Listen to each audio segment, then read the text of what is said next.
Good evening and welcome to the January 9th, 2025 Parks and Recreation Commission Special Hybrid Video Meeting. The time is now 5 p.m. My name is Peter Struck and I am currently the Park and Recreation Commission Chair. Tonight's Park and Recreation Commission meeting is in person at the Mercer Island Community and Event Center, and we are also using video conferencing technology provided by Zoom. The Zoom video of this meeting is being recorded and will be uploaded to the city's YouTube channel later this week. Public audience members may be watching the meeting in person at the Mercer Island Community and Event Center, by telephone or online. Welcome to all and thank you for joining us tonight. Commissioners, please turn on your microphones and will the city staff please call the roll? Thank you, Chair. Chair Struck. Here. Vice Chair Burstein. Commissioner Markson. Here. Commissioner Westberg. Here. Commissioner Hay. Here. Commissioner Cohen. Here. Commissioner McCarthy. Thank you, Chair. Thank you. City staff, is there anyone who has signed up for appearances that wishes to address the commission? Yes, Chair. We have one public appearance. Thank you.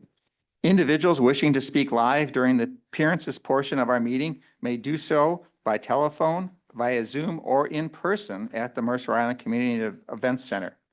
Provided, however, they registered their desire to speak with the city administration staff by 4 p.m. today. Our city admin staff will call on you by name or telephone number when it is your turn to speak. This is the opportunity for anyone to speak to the Parks and Recreation Commission. All remarks will be addressed to the commission as a whole and not to any individual commission or staff member. If any person makes personal, impertinent, or slanderous remarks or becomes boisterous, threatening, or personally abusive while addressing the commission, I may request that person leave the meeting. When it is your turn to address the commission, be sure to speak audibly and state your name for the record. Your comments will be limited to 3 minutes.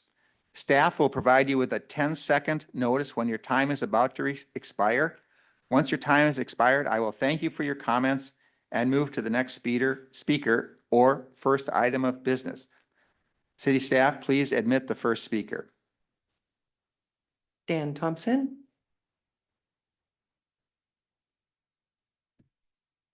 Good evening. Thank you. My name is Daniel Thompson. I've been a resident of Mercer Island since 1970. These comments are in my private capacity and not capacity as a planning commission member. I was a strong proponent of forming the Parks Commission after the Aubrey Davis master plan process, and I think you've done an excellent job. I was the very first speaker at the very first Parks Commission meeting, and I told that Parks Commission that their existential task at that time was to make sure that the citizens renewed the Parks levy in the fall. And that is always the key, to make sure the citizens are happy. Along with Peter, I have fought for a park zone since 2014. And that has been something I've pursued for a long time. I'm sure you've already gone over, there's 2 ways to regulate land: its uses and its regulatory limits. In many ways, the uses are already regulated through the PROS plan and the master plan. Since they sit in the residential zone today, they are regulated under that zone, which really isn't appropriate, that density, for a park zone. Here are some of the concerns I have with what I see in this current draft. One is art. I like art, but the Parks Commission represents the parks and the citizens, not the Arts Council. The Parks Commission must retain jurisdiction over placement of art or anything in the park. I don't think that that is a big ask. I don't think there'll be very few times that you would say no or you would ask some changes, but I remember when the first Luther Burbank master plan came out, it was cluttered, as I called it, with art and other things. I thought Peter did a fantastic job in removing a lot of that because it was a waterfront remodel. Number 2, I think the Aubrey Davis Park has to be included in the park zone.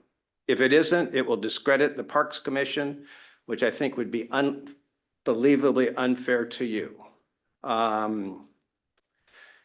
If necessary, let some other body after you remove the Aubrey Davis master plan.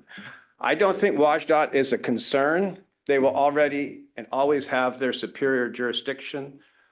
A park zone is about regulating the city and the council about what they do in the parks.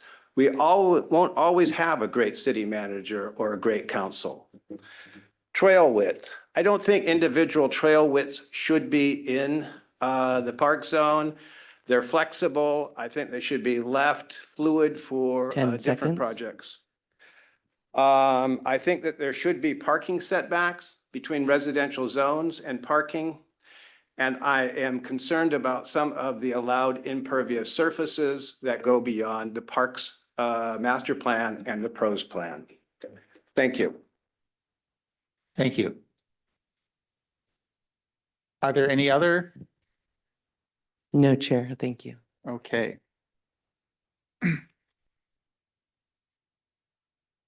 So we will move on to the first item of business with, as there are no further appearances. And the first item on the agenda is the staff liaison report and planning schedule update. And for that, we welcome Recreation Manager Ryan Daly. Thank you.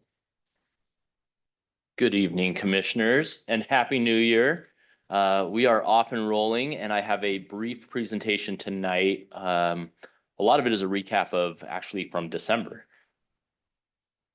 If it advances, there we go. Couple project updates though. Clark and Groveland Beach joint planning process received over 220 responses to the background survey on uses of those park spaces. And so thank you to the community for providing all of that input. At the February PRC meeting, staff will be returning to review site conditions and collect PRC input on the draft public engagement plan for this planning process.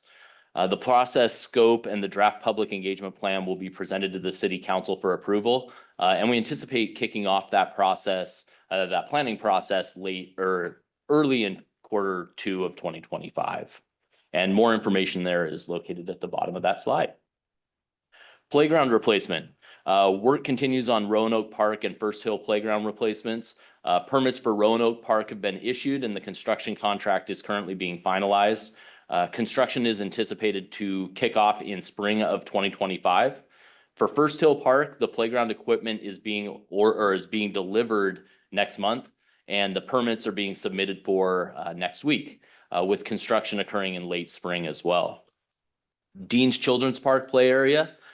Staff will be reviewing and soliciting input on the draft public engagement plan at the February PRC meeting, so we look forward to bringing that back at our next meeting as well.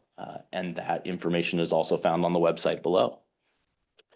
Some good news. This is actually really good news. I've talked to the Parks Commission before about our online athletic field booking program, something we were piloting over this winter. Great feedback. We had a sort of an initial goal of $10,000 as a revenue point. We hit 14. Overall, compared to last year, we're actually seeing about $24,000 more this year than we did during the same period last year. So outstanding. What that translates to, yes, it's dollars. It's more kids, it's more use out on those athletic fields. So excellent outcome. But through the online aspect, which takes very little staff time or effort, we've had 139 bookings and 295 hours of usage. So excellent program that we've rolled out. I'll also highlight that Mercer Island is actually the only city in this area that's doing that process completely self-service. So we're kind of breaking down some barriers and moving forward and looking forward to our following scheduling periods and continuing to implement this service. MICC annual maintenance. From December 16th through January 5th, we had the facility closed for much needed maintenance as well as some project work. We moved all of the furniture off of this main level into the Mercer room and into this room, so it was packed. We moved the pool table, which if any of you have lifted a pool table. They're definitely not light, so please don't ask me to come assist you. But what we did was we replaced all of the carpet in that upper area of the community center here, added carpet into the back offices. All of that was original, so about 20 years old, averaging about 140,000 people a year coming through the facility. That's a lot of foot traffic. So much needed improvement. This carpet that we've actually installed is much easier to clean and maintain also. So that's going to be a real positive for our custodial team as we move forward. The gym courts hadn't been refinished in about 5 years. Those have been redone, so excellent for our pickleball users and our volleyball users. And then we have a new resilient flooring in the dance room. So that'll be another opportunity for us to continue to utilize that room in different ways. And then we did a ton of painting as well. So as you have time, please wander around and check out those new updates. Lot of fun in December as well. We had a family movie night on December 13th, about 250 people coming through the community center. We had a movie, crafts, snacks, all kinds of different activities.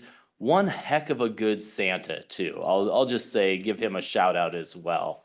On December 15th, we followed that with the Argosy Christmas Ship event. Very well attended this year.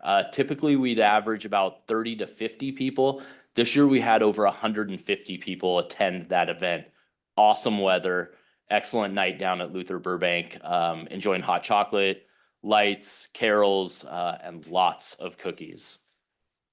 On December 29th, we had the annual Hanukkah celebration at Mercer Park, added a magical touch to the season with a glow-in-the-dark menorah, a number of treats and music as well.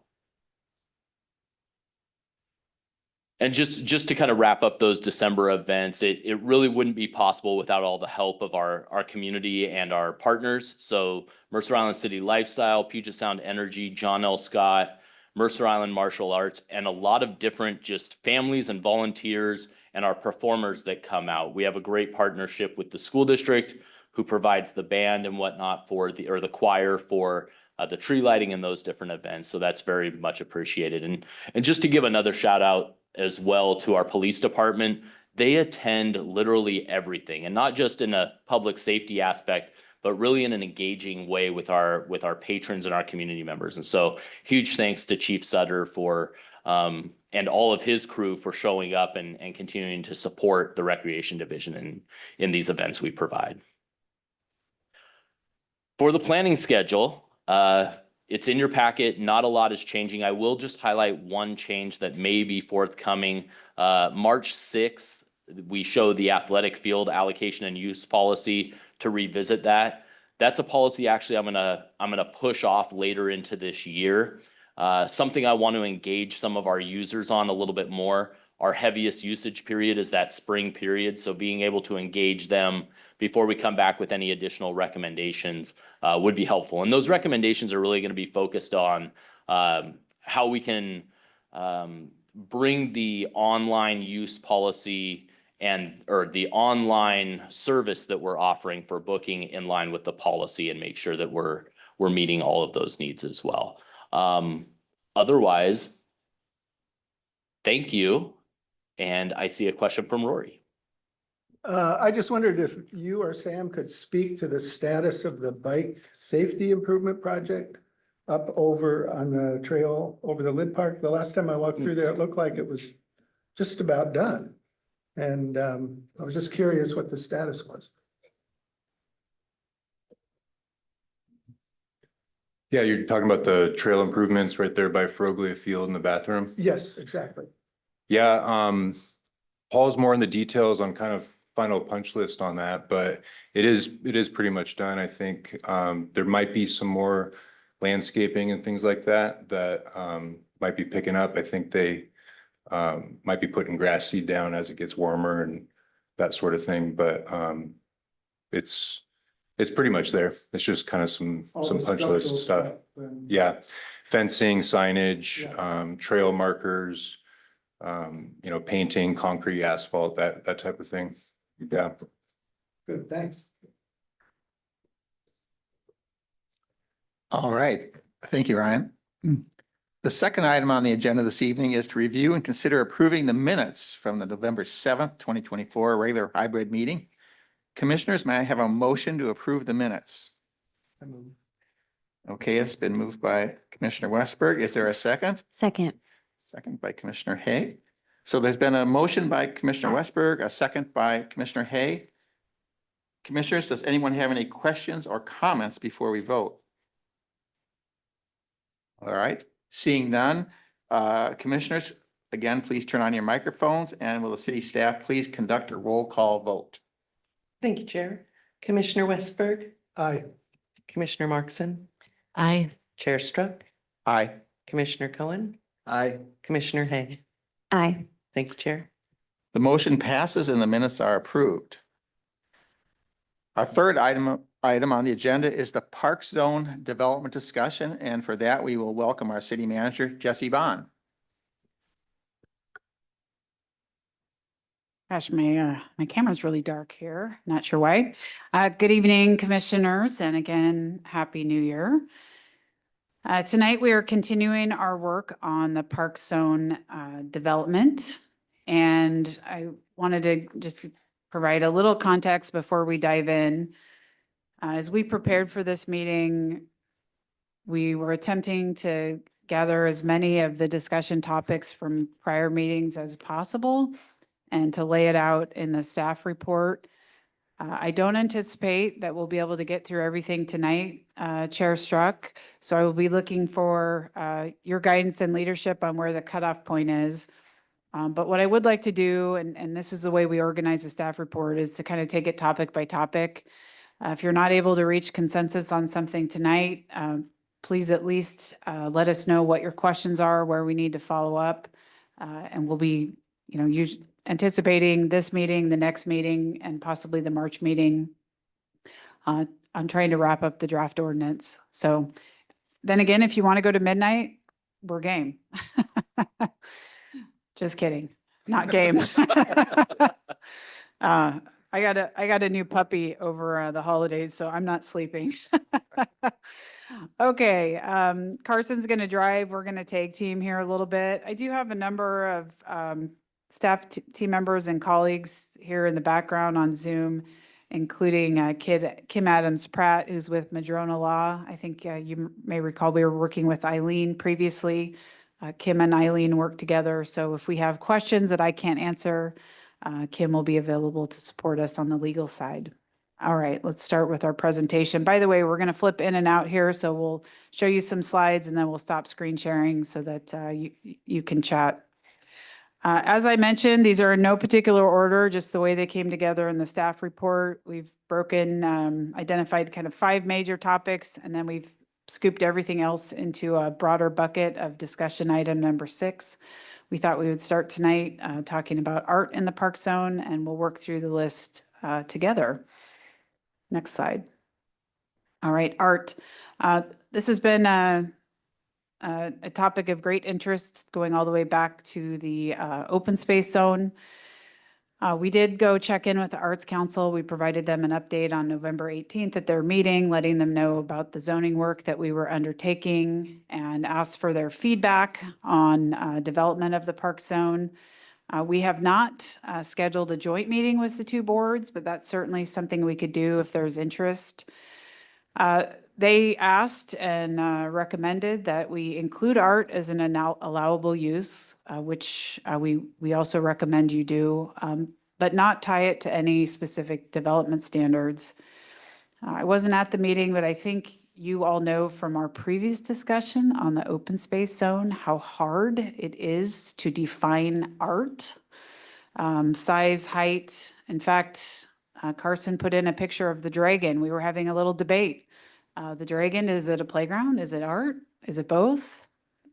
It's probably a playground, but you see where I'm going. Likewise, we have a picture there on the bottom of the slide of one of our bronze pieces in Aubrey Davis Park.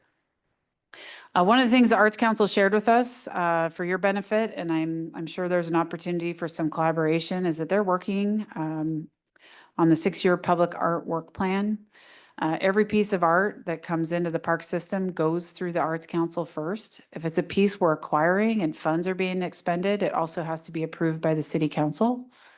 So it's a high touch process. It's not something that we as staff go pick off a shelf somewhere. Many art pieces or displays also go through a public process. And I think what they're wrestling with right now is what does that process look like going forward? We acknowledge that the park system is pretty heavy with arts, particularly sculptures. We've been talking all the way back since Aubrey Davis Park Master Plan about trying to move away from, I haven't found a better term for it. Sculpture farming is what I was calling it, but it's borderline insulting to the artist's great work. But there's other ways to incorporate art and aesthetics into our park system besides just sculptures. So that's the feedback from them. I think we have one more slide.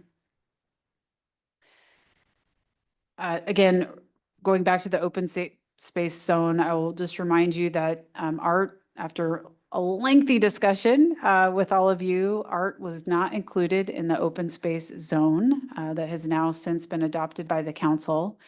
We have, I think, one or two pieces in the properties that are now zoned as open space, and those are considered to be grandfathered in, which means they will stay there until the time at which they need to be replaced or removed, and then that will be the end. In our park system, we have about 35 art installations. I'm not sure how exact that number is, but it's darn close because we do keep an inventory. The art pieces are considered assets of the city. That's one of the reasons the council's involved. They participate in all asset acquisition. So in conclusion, your staff report from us says we do recommend art be included in the park zone, and we were supporting the Arts Council's recommendation that we not endeavor to develop development regulations, that's a double. If, however, your feeling is we should attempt it, I might suggest we entertain a joint meeting with the Arts Council and make sure that they're involved in that. With that, I'll have Carson stop screen sharing, and I'll turn it back to you, Chair, for discussion. Excuse me. All right. Commissioners, any comments on the issue of Thank you. public art, and I guess specifically the recommendation from the Arts Council to exclude having any specific development standards? Commissioner Hay. I would agree with the recommendation, with the addition of art installations are subject to approval by PRC and council. Or at least council. Maybe I'm looking to the city manager or Carson. So would an art installation have to be approved irrespective of a development standard issue? Would they have to be approved by the council? Mostly, yes. I need to do some quick code. I need to pull up the code. So if it's an asset, if we're purchasing a piece, and keep in mind when we purchase like a sculpture, the price tag is $20,000, $50,000, $80,000. If we commission a mural, thank you. That also comes with budget authority and council approval. I can imagine though temporary art pieces and things that don't meet that threshold could possibly be just approved by the Arts Council. So I will say this might be something I need to research further and make sure I can come back to you with the clear authority. But it sounds like what Commissioner Hay is recommending is making sure we have some belt and suspenders on the process for placing and selecting art. Commissioner Westbrook. Yeah, specifically, I was going to ask about donated pieces because you mentioned that if it was a public asset and there were city funds involved, that the council would necessarily have to approve it. But in the case of a donated piece, there should be some broader review. Yeah. Even a that- donated piece, because it's coming to the city with value and Okay. we have to insure it. It is treated like an asset. It has to be approved. Some of you may recall, about 2 years ago, we were working with a community member that wanted to donate resources to, I will say, provide a type of display mural treatment in Aubrey Davis Park, again, it's not automatic. That has to be, it has to go through boards and be accepted by the city council.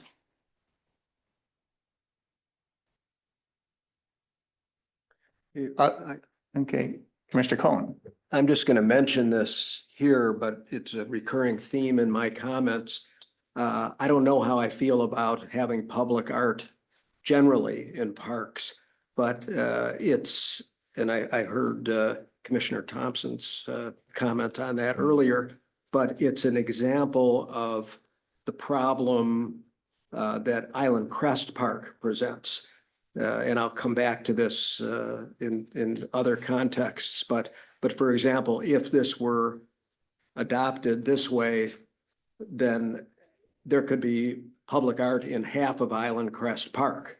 Or, well, I guess all of Island Crest Park, but in the half that is forested trails that are basically the same as open space land. So that's my focus on this. Again, as I said, I don't know how I feel yet about the concept in general in other park properties. Okay, anybody else have?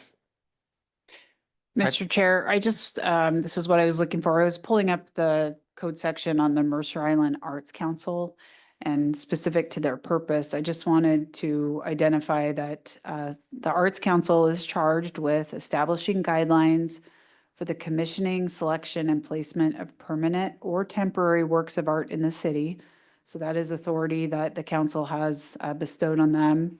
They are also responsible for reviewing the suitability and advising on the acceptance of artworks intended as gifts to the city.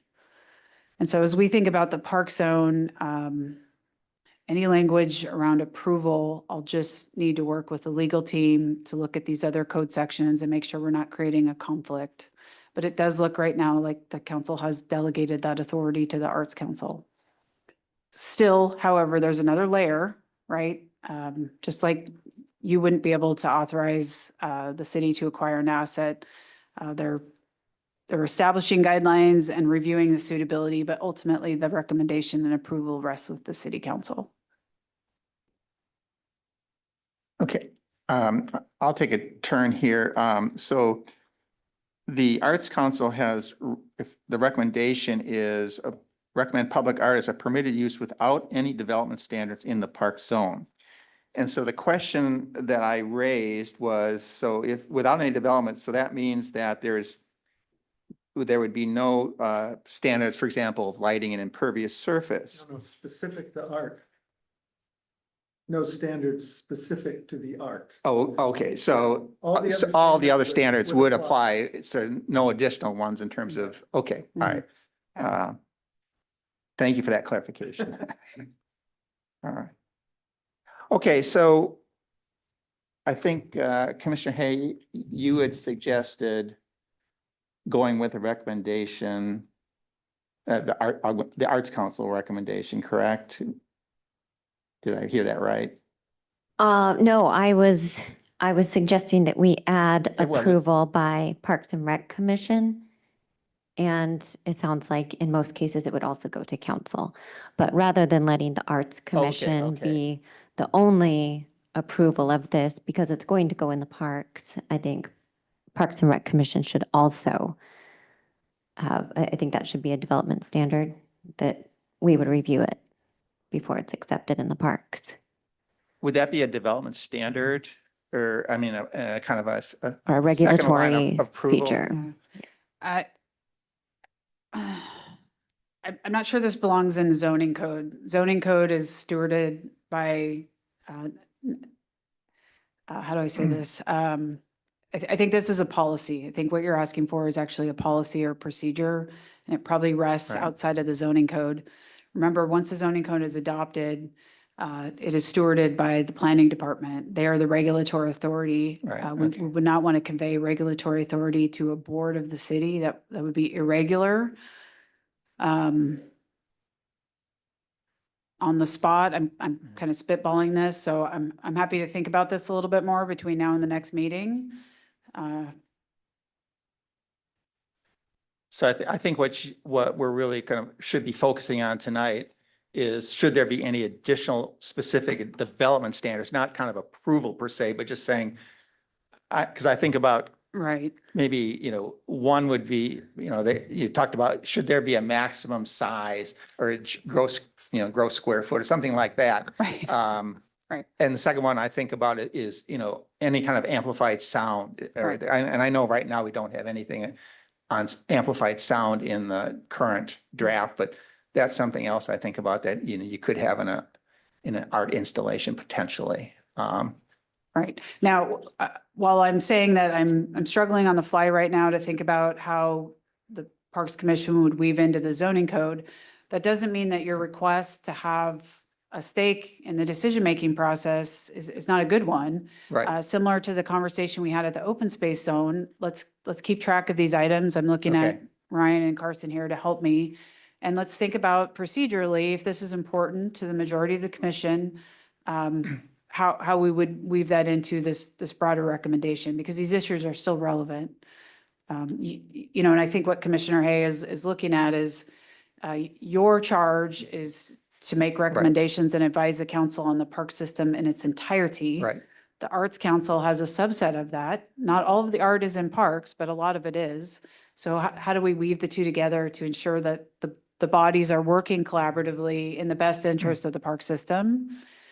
That piece may not belong in the zoning code, but it likely belongs somewhere. So let us get that on our list. Okay. And we can think about it some more. I Yeah. appreciate the comment and where you're going with that.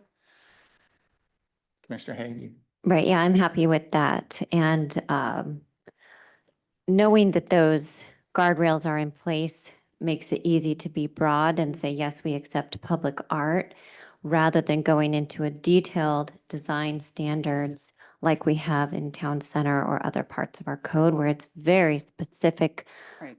The style, the size, the color, what type of trees, et cetera, et cetera. Mhm. Without getting into that level of detail in the park zone, we would need some type of guardrails behind the scenes. Yep. So that we don't have to go into that level of detail. I will just put on Ryan's list as well. I mentioned in the earlier slide, the Arts Council is starting to work on their work plan. I really think it would be good for the two bodies to have a joint meeting and to talk about some of these things, areas of mutual interest. The park zone is going to keep moving, but there's so many other things where you two are overlapping. So we should do that in the springtime. Yeah, if I could just add, the next meeting for the Arts Council, as Jesse was mentioning, they're working on a lot of these guidelines and policy work right now about acquiring public art pieces.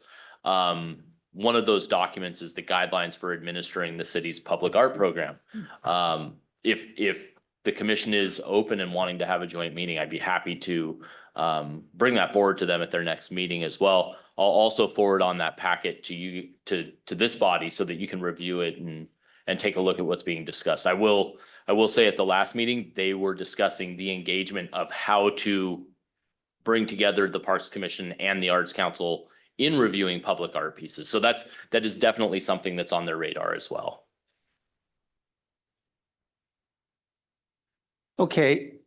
Any other final comments, kind of, now that we kind of have that, a better understanding of that piece? Any specific thoughts on any kind of development standards one would want to consider? Or we could just, I think kind of what is being suggested is going to be kind of on a case by case basis, and with kind of details to be worked out. Yes, I just want to say I'm comfortable with that approach, with the council being the ultimate proving authority, but the PRC definitely being involved at some Having input, point yeah. in the review. Okay, I think we'll put that one to bed for this evening, and it'll come back probably next time. That sounds good. All right, up next. There we go, Aubrey Davis Park. So just a little walk back down memory lane. Aubrey Davis Park was opened in the early 90s. It was tied to the development and of an expansion of I-90. We're really lucky that our predecessors, our previous council leadership, mayor, staff, worked collaboratively with the state to make sure that basically there was a lid put on I-90 so that we could enjoy additional outdoor amenities and also, cap I-90. This Aubrey Davis Park, I think we sometimes forget, it runs east to west or west to east, depending on your preference, all the way across the island. We're most familiar with the Lid Park, but there are pieces of Aubrey Davis Park all the way across the north end of the island. It's about a 2.8 mile long transportation corridor. Fundamentally, what I need to just remind everyone is that it is WashDOT right away. It is a state highway. It is owned by WashDOT. It is part of the public institution zone. And if you've had an opportunity to look at the public institution zone in our code, it's an interesting zone that was created to address a couple of unique circumstances on the island, namely I-90, and also the schools. A couple of our own properties are there. One that we're going to be recommending moving out, that's Mercerdale Park, but the fire stations are there. Public institution zone just thematically is to address public properties only that have some unique needs, not for private properties. That public institution zone was actually created back in the late 80s, and its origins, as we understand it, that predated my time at the city, certainly was initially to address I-90. Next slide, please. So we've been talking about Aubrey Davis Park and WashDOT and this theme really since the topic of the park zone came up. We have authority and permission to use the park properties and to steward the park properties based on a number of agreements between WashDOT and the city, again, going back to the 80s. And we credit our predecessors for the vision to create these park properties. We essentially have an airspace lease, turnback agreements, the pile of agreements related to the operations of these properties is quite significant. We executed an airspace lease, which if you haven't heard that term before, it allows us to use everything, above the right of way for Aubrey Davis Park back in 1994. It's a 40-year term. WashDOT holds a lot of the cards on that lease. So if they're not happy with something that we're doing, they have the terms allow for termination, penalty, et cetera. We've never had any of those circumstances come up. In my time working with WashDOT, we've had a very collaborative relationship. But as I put in the Q&A document here, we don't do anything in Aubrey Davis Park without the permission of WashDOT. Everything we do there, besides just general maintenance like mowing the lawn, has to go through them. I think it was Chair Struck asked about the placement of buildings and things on the lid that is heavily, heavily regulated. We have to be mindful of size, drainage, weight, things like that. Next slide, please. WashDOT has a lot of rights to steward the state highway system. I understand the sentiment of wanting to zone it as park because we mostly interact with it as a park property on the lid structures and some of the right-of-ways from Sunset Highway, the right-of-way properties. But ultimately, its primary use is a state highway, again, held at the authority of WashDOT. My recommendation is that Aubrey Davis Park remains owned as public institution. I know that many of you would like us to do something different with it as park zone. I need to let you know that although I'm here supporting you as a Parks Commission, I do wear the hat of city manager, and I see a number of issues trying to zone it for something that its primary use is not. That being said, this is your meeting, and if the majority of the Parks Commission has a recommendation that is different than the staff, we will certainly support you in getting that into the memo. Just know that I do see some potential issues. So what do we do here? Because I feel the passion. I was the Parks Director when we did the Aubrey Davis Park Master Plan. The community feels very strongly about keeping Aubrey Davis Park green, preserving it as park. We can talk tonight about things we should include in our memo. That lease renewal airspace lease renewal is 10 years away. What does that look like? Is there anything in the Aubrey Davis master plan that, isn't doing its job? Because that is the planning document that guides how we operate, how we implement capital improvements at Aubrey Davis Park. And what I'll remind you about that master plan is that master plan had to also be approved by WashDOT. So while we facilitated the process to think about the future of what we call Aubrey Davis Park, ultimately, they also had to approve our plan for, the areas that we treat as park. What else can I say? I'm happy to, flush this out further. I know this is a source of a strain amongst you and the community. And keep in mind, I will also just conclude with this. You have your pros plan. In addition to Aubrey Davis Park having a master plan that guides the specific development in that park, you also have a pros plan that guides, provides your policies for park stewardship. I think that's our last slide there, so we'll stop screen sharing. By the way, Kim Pratt, as I mentioned, is here from Madrona Law. If you have any questions, she's been helping advise us on the legal nuances of the Washington State RCWs and statutes around WashDOT authority and the interplay between our current agreements, state statutes, and all of that. So I will stop there. Thank you for that explanation. Commissioners, any initial thoughts? Mr. Westberg. I have a question. So we have the Aubrey Davis master plan in place, which is very specific in terms of the types of development it speaks to, where they can be located, size, the size, all those other things. Is there language, any specific language in the agreements with WashDOT that address park use or park development or things like that, that would supplement the Aubrey Davis master plan? That's a good question. WashDOT, and they're not here tonight, so I'll do my best to kind of represent our relationship with them.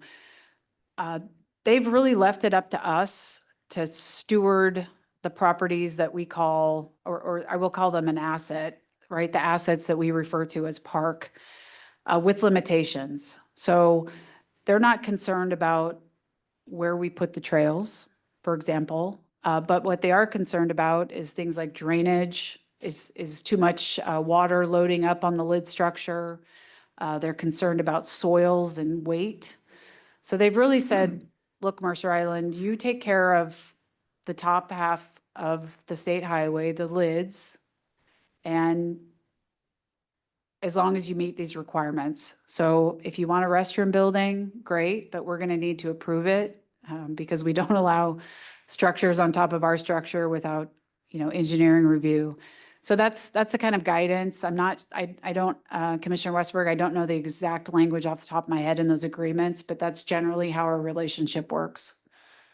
Well, I would be more concerned about not including it in the zone if we had no master plan in place. But the fact that we have one that was developed over a long period of time and with a lot of community input and a lot of discussion back and forth and has the blessing of WashDOT, I think that provides as sound a basis as zoning language would for protecting the park. If I may also just provide context on that master plan, we don't have master plans in place for all of our park properties. At some point, that may be an aspirational goal, but what was happening in Aubrey Davis Park is we were at about the 20-year park life, and we were starting to see failures, big failures, landscaping failures. We had some issues with trails, high use, and we were trying to figure out what to do with trail safety. Things like that were starting to come up. We had poor soils, and we knew that was part of the landscape failure. So we were starting to contemplate, what are we going to do to start resolving these issues? And all of that pointed to, look, we need to get together as a community and a council and set a vision for this park. We really rely heavily on the master plan. So as staff, as a council, we don't stray from that master plan without going back, for a public process, vetting it with all of you. We really consider that to be locked. And we've since done some work in the park. We've just done a trail safety project, as you know, that was guided by that master plan. So I want you all, master planning work in our parks is very, very important, and we take it very seriously at the city. It's what will guide us for the next 20 to 30 years in that park property. Commissioner Markson. Thank you.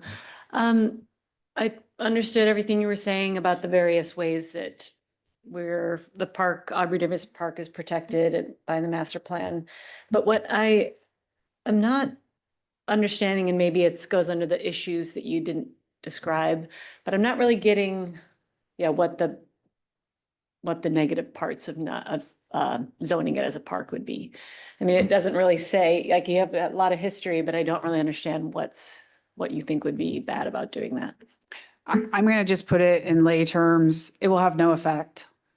Your zoning regulations on your park property will not have any effect because it's preempted by the WSDOT regulations. And I see, and I'm probably grossly overstating that. But you can't create an impervious surface restriction on WSDOT right away and have it, be enforceable. It's the state highway system. If WSDOT shows up tomorrow and says, we need to take part of Aubrey Davis Park back for some transportation need, they have the authority to do that. So your park zone Yeah. Okay. doesn't usurp that authority. I think, so that would go for whatever zone we apply to it, right? It doesn't necessarily matter. Presumably the public institution zone might have something in there that we really can't do on that, like build a school. That's correct. Okay. But the public institution zone is a funny animal. It's not quite written like that. Yeah, okay. Yeah, and I just saw Kim pop on. That's my cue to stop talking because I probably screwed something up. And she could probably share a little bit more.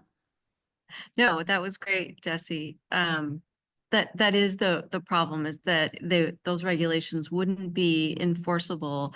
And in addition to what Jesse said, I think it causes confusion.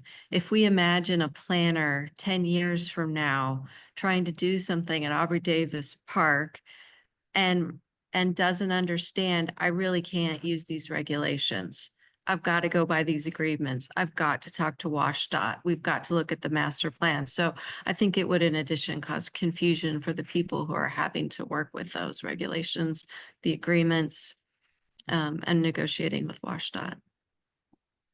Now, I want to just, let's give a different example. That doesn't mean that WSDOT comes and does work in the city without permits. The Sound Transit Station is being constructed in the line with there are some regulations and permit requirements that they have to meet through the city. So I don't want to leave you with the impression that anybody shows up on Mercer Island and does whatever they want to do, right? There are still regulations and there's still permit authority. The station was permitted under our building code, and I'm probably quickly getting out of my area of expertise. Thank you. That helps. Thanks. Commissioner Cohen.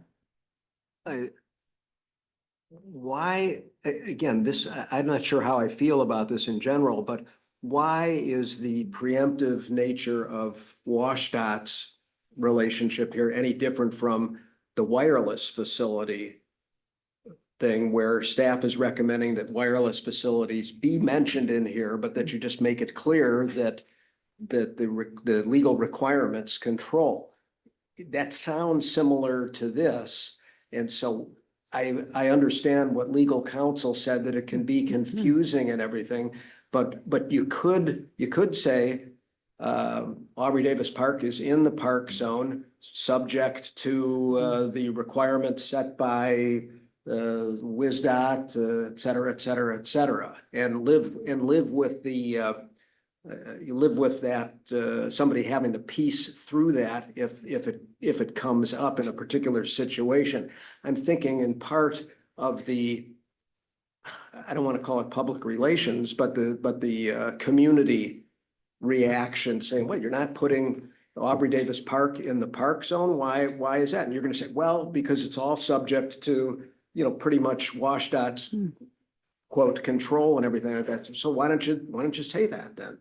So that's what jumped out into my mind, that it was sort of similar to that situation. I understand the analogy you're making. I guess I would draw a distinct difference between an antenna structure and a 8-lane highway. I mean, they're really not even on the same par. We carve out placement of antennas, a structure essentially for federal law in our parks, in our right-of-ways.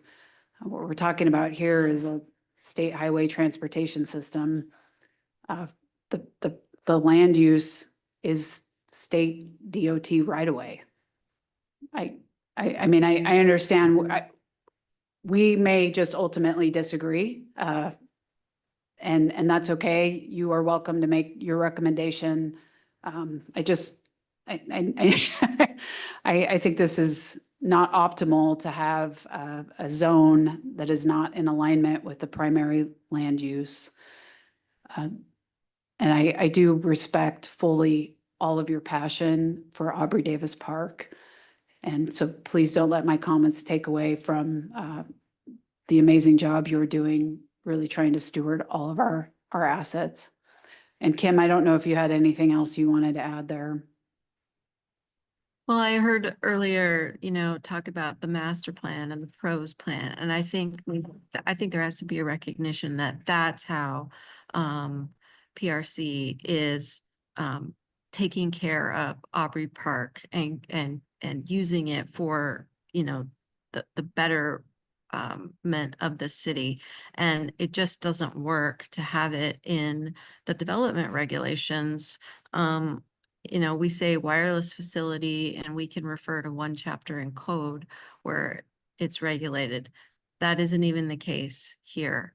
And it is a much larger, as Jesse said, facility than one antenna.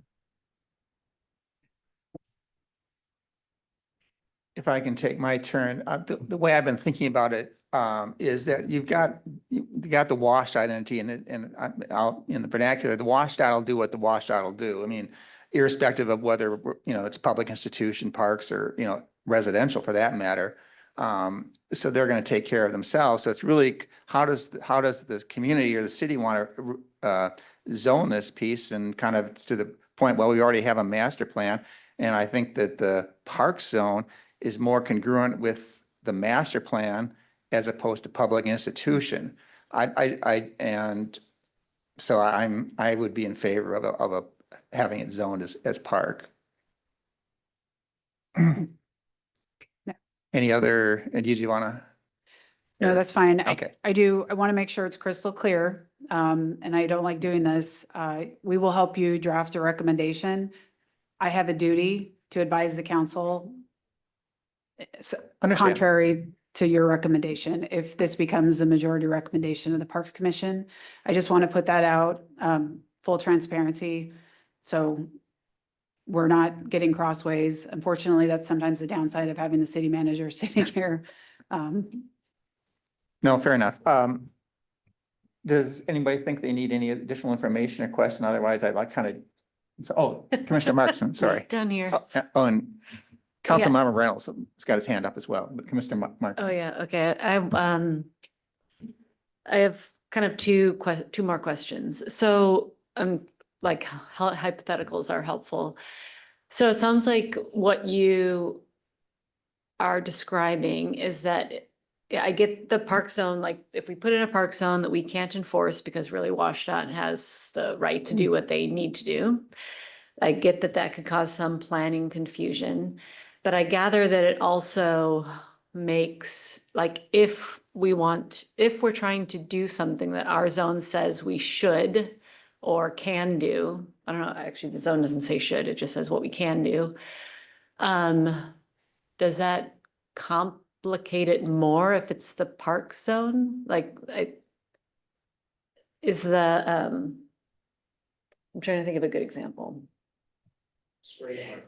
What's that? You want to put a spray park up there? Okay, yeah, let's use a spray park. And let's say that we could do it if it's a public institution zone or a park zone. From our zoning permission, does it change? Does it make it more difficult if it's in one or the other of those in the relationship with WashDOT? It really, it would be up to WashDOT whether or not that would even be an allowed use. Yeah, okay, So, that's kind of what I thought you might say. yeah, I guess it's WashDOT has been a great partner in Yeah. stewarding the assets that we're charged with stewarding on their behalf. They try not to say no over time, but they ultimately, do. So, And if, just out of curiosity, if WashDOT wants to put something on the park, for whatever reason they want to do it, they have they have the right to do that, or does what we? it's Go their ahead. property. Yeah, okay. Yeah, I mean, I need to make that clear. They steward it. We are using it at their pleasure under an airspace lease. Aubrey Yeah, Davis. I know Yeah. you have said that. I just still want to make sure I'm fully understanding. Yeah. Okay, thank you. Councilmember Reynolds. Yeah, I just want to reaffirm something that the city manager said. I haven't, to be clear, I have not discussed this with the council at all. But I would just note that it's extremely unusual for the council to ignore the advice of the city manager and the advice of legal counsel. Your conscience guides you to do, but I think she's probably, it's highly likely the council would overrule that. That's my prediction. Yeah, Craig, I think you cut out kind of right in the middle of your comment. Okay. Always having sound problems here. Can you hear any better or hear now? Yeah, your mic picked up there when you leaned forward. Yeah, I think Okay. the gist of your comment was that you thought that the city council would most likely follow the city manager recommendation. Right. I have not, and I did not speak to any of them, so I don't know. But generally, when it comes to things where the city manager and the city attorney are aligned at believing something's unwise, it is unlikely the council would ignore that, is my own prediction based on past experience. Okay, good advice. Thank you. But again, do what you think is right. Right. Yeah, so when I look at this and I realize that WashDOT owns the land and however we zone this is not going to dictate the regulations. When I look at this, this is our biggest park on the island. It's bigger than Luther Burbank. And at 90 acres, it's 1/5 of our entire parkland. And I cannot in good conscience leave this as public institution, which is basically a catch-all for schools, I-90, random situations. We're rightfully taking Mercerdale Park from public institution and placing that into the park zone. And I can't see why we would do any different for Aubrey Davis. Everybody knows it as a park. There is a freeway going through it, but it's a park. And when I look at public institution, the regulations of a public institution zone are actually quite restrictive, appears to be more restrictive than what we're considering for the park zone, as far as design requirements and parking. And, again, if the reason is because we don't want to put regulatory requirements on something that we can't regulate, it looks to me that public institution is actually more prohibitive than what we're looking at for the park zone. So I kind of want to take that off the table and look at this as, what is that space? Is it a park or is it a school? Is it, what is this? It's a park. So I can't see zoning it as anything else. I don't see a reason why we would leave it as a public institution, being that we can't regulate it with whatever requirements we put in there. So, my recommendation, as I mentioned in the matrix, is, I strongly oppose the recommendation. If it gets thrown out and they don't like our recommendation, so be it. But if we're advocating for the parks, I am going to call that parkland, full stop. And I will die on that sword. But if people don't like the recommendation, then it won't happen. So it is what it is. Commissioner Cohen has a question. This is a question for the city manager, if you feel comfortable answering this. If there were a recommendation and actually making it park in the park zone, would that potentially complicate your ongoing relations with WashDOT and discussions? I mean, would they sort of view this, what are you doing putting our property into your park zone? Is that part of what is in your mind on these things, if you're able to? Oh, absolutely. I mean, we steward the park assets at their pleasure. There is a, political relational component here. I don't expect, them to come to us with pitchforks because they know they still have the authority to do whatever they want with their asset. So do I have a concern? Yes, I think WashDOT is very engrossed in, some really significant issues. They likely, I mean, they may or may not take this up. I would definitely need to notify them, make sure they were aware that this was a recommendation from an advisory board and that the council would be reviewing it. They may wish to comment. I would also ask, before we conclude this discussion, for you to think about what's not working right now. I understand the passion of the label, but I'm not certain of what problem we're solving with the rezone. It feels to me like it's emotional. It's a label, and I understand that. But I'm not clear on what issues this would solve. Commissioner Westbrook. And this is just a comment, this has been a good discussion, and but what I've largely drawn from it is that it's not about how the land will be managed, the area will be managed, because we have the pieces in place to ensure that it's going to be managed as parkland in the future. It's about the symbolic importance of including it in the park zone, and whether that symbolic importance is enough to override all these other concerns. And in particular, our working relationship with WashDOT. So I think that's what we need to think about. We're not doing anything to change how the property will be managed by putting it in the park zone or in protecting it. It's going to be protected. It's going to be managed in accordance with the master plan and in accordance with our agreements with WashDOT. How important is it symbolically that we call this out as a park as opposed to a public institution? That's the question that I see. Councilmember Reynolds, you still have your hand up. Do you have another comment or? Okay. Well, I think we should maybe do a thumbs up, thumbs down as to whether we should recommend including Aubrey Davis Park in the park zone or not. Those in favor of including in the park zone? Those not in favor? I'm willing to go along with defer to the city manager. So. Yeah.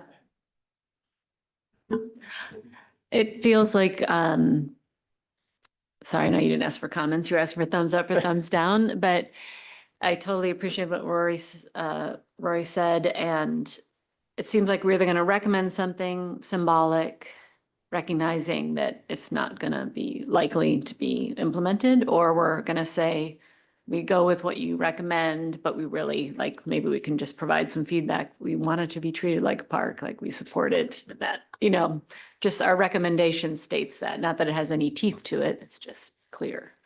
Mr. Chair, may I just add a suggestion? I appreciate the move to get to consensus and direction tonight. You can also bring it back at the next meeting. Depending on where you land, I just want to remind you that your thoughts on all this are so important. And if there are other things, like I mentioned, that airspace lease is just a decade away and those 10 years will go fast. So what is that, what, if we don't rezone it, you know, what do we need to be thinking about? Asking the council to, you know, prioritize beginning to work on renegotiating that airspace, you know, things like that, other things that are really important. When I was asking you a moment ago, what problem are we solving? Take that passion and let's put that in the memo and make sure the council understands what other things you would like us focusing on, if that was helpful. I think given that we have two members absent this evening, I think maybe postponing this thumbs up, official thumbs up vote till next time. I guess that would be, I appreciate it. I would have one additional thought, though. I think back to Mercerdale Park, which is public institution, and a few years ago, there was an effort to build a very large building there. I think about, well, we currently have a master plan at Aubrey Davis, but that will expire at some point. And maybe sometime in the future, if it's public institution, they'll say, well, look, on that very north end, which is not technically on the lid, but it's part of it's on solid ground. Well, let's build a big building there and under public institution. Oh yeah, we can do that. And by putting it in a park zone, we potentially eliminate or make it more difficult to do that type of action in the future. I guess that's kind of one of the things that I think about. What are we solving? Well, it's to, at least in our parks, not have another large development building, which could potentially happen in the future at some point. I want to say I don't intend to be flip with this comment. Every action we're taking can be undone by a future council. Yeah, I understand. And I think, I don't think it will happen, right? But that is the reality of even your zoning regulations, the master plans. When we undertook the effort to create the park zone and the open space zone, it was really to honor the community passion, say, look, these parks and open space areas are zoned largely as residential. That's not right. Let's create their own zone.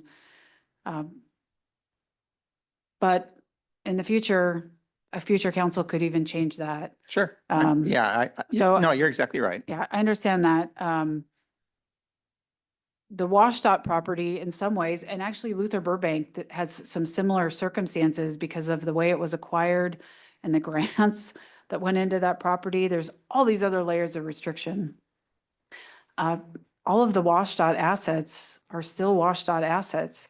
They could come and say, we're putting a building here, right? We would not want that. We would oppose it. But these are some of the realities. I know I'm not helping. I'm actually making a case against myself here. But I do understand and heavily sympathize, and I am an All active right. user of these Well, parks. we'll but- defer this to some Yeah. more discussion next Yeah. time. Thank you. Yeah. Next topic. All right. We picked some of the fun ones up front here. Yeah. All right. Park critical areas.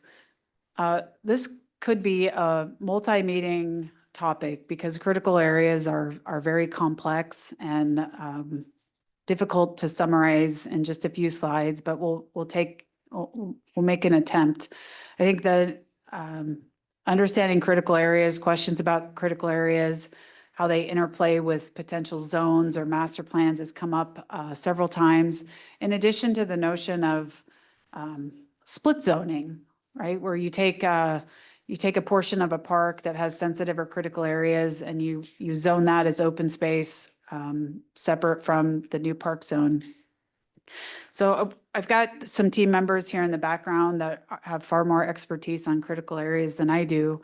But I'll give you the overview and then really want to take this time to help answer any questions you might have. In the pros plan, we endeavored to identify the parks that included critical areas. Likely our list is incomplete, but it was based on the information we had in our GIS system. Luther Burbank, for example, is really densely impacted by a number of critical areas. So are some of the others. When we use the term critical areas, it refers to a list of things such as geologically hazardous areas, fish and wildlife habitat, water courses, which is the more modern term for streams, wetlands, shorelines, and there are actually others. We didn't include in your staff report any information about the city's tree code, but you should know that also really significantly impacts and regulates our park properties. Critical areas are regulated in our own city code and also by the state. I won't pretend to guess anyone's age, but I am old enough to recall a time when wetlands were filled in. Sometime in my lifetime, the state said that's not a best practice and started regulating these things. We started regulating per state law. Anyway, that's how we've gotten to where we are. Many of these critical areas codes, actually most of them have been modernized in the last decade, meaning best science was brought forward and incorporated into our own code and also state laws. Next slide. Geologically hazardous areas. What I want to say about this is one of the critical areas where, and I'm going to use your own home. If your home is sitting in an area that's been designated as potentially geologically hazardous, a potential slide, you would come to the city for a permit and we would say, well, you're going to need to go study your soils and hire an expert to come back and tell us what's possible. So this type of regulation doesn't prevent development outright, but it says we need to pay special attention to what's happening in this area. And you know, from traveling around the island, we have lots of steep slopes, ravines, and things like that. Those are the properties that largely fall into this category.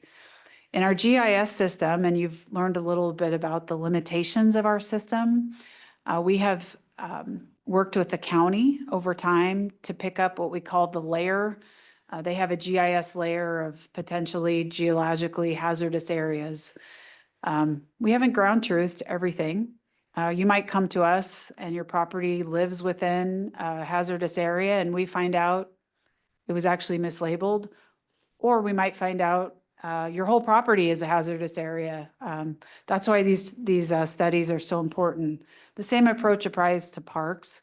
We don't do a lot of development in parks. We really do very few things. But if we were to do something like constructing a picnic shelter or a new restroom building, if that sat within one of these hazardous areas, we would have to do the same work. We'd have to evaluate the soils and explain to the planning department how we think we could build there, and they would review it and approve it or not. So that's my probably somewhat poor description, but that's a geologically hazardous area. Next slide. Fish and wildlife habitat conservation areas, and we don't have this layer yet in our GIS system, but these include areas that are associated with state or federally listed endangered or threatened species, which actually apply pretty broadly to our park system. In fact, as we were preparing your staff report and studying this, one of our planning department staff, Allison, who's here today, mentioned that most of the fish and wildlife habitat conservation areas in Mercer Island are in our parks. We can't see right now where they're applying in residential areas. So that was something we learned during the process. Again, knowing that these restrictions are in place, we would have to do a study regarding the impacts to species if we were to do a development in a park. And then we have to explain to the city, we are actually a customer of the planning department as well, how we would mitigate those impacts. As you know, Carson did a good job picking out the bald eagle. If there were a nest or a critical habitat, we would likely not be able to develop in that area and impact their nests. So again, I'm giving you kind of some broad examples of this type of regulation. Next up. Water courses. of which we have many. And this term has evolved. We used to just refer to them as streams. They are regulated based on type. I won't get into the details. I probably can't, even if I tried. But generally broken up by fish bearing and labeled based on their general habitat benefit. We are heavily restricted in developing anything within water courses or their buffers. There are some exemptions. We can do certain types of trail crossings, but the development standard is such that we minimize the impact. And if you think about this, you might think like, why would we want to go anywhere near a stream or over it? Well, what we've learned over time through regulating these types of recreational facilities with water courses is it's better to find a safe way and a least impactful way for people to use the space and not damage the stream or the water course. Otherwise, we have people and their dogs trampling through them. So again, if we were to do a development with adjacent to a water course or a buffer, we would have to do a study. We would have to type it. So we'd have to tell the planning department, this is the type of water course we have. And then we would work with them to figure out what kind of development could occur. As a side example, it's not a park, but we're currently in design for a new public safety and maintenance building behind City Hall. The back part of that property where the Public Works building sits includes a pretty significant water course. So we've just undertaken the step of doing the critical area study for that property. That is greatly informing where we site, the future building and structures. So that's water courses loosely. For the staff that are listening to me give this presentation, I'm sure they're like gritting their teeth because, all right, next slide. I'm getting it mostly right. Wetlands, probably something that you're all most familiar with. Again, same concept as water courses. Wetlands are typed largely based on their habitat value. They are sized, they have buffers. Our development is really limited in and around wetlands. You can see, actually, this is the picture I was looking for. This is a boardwalk. I'm 99% certain this is down at Luther Burbank Park. So you can see what we've done here is we've gone up and over. There's a special treatment. I think this boardwalk is sitting on pin piles.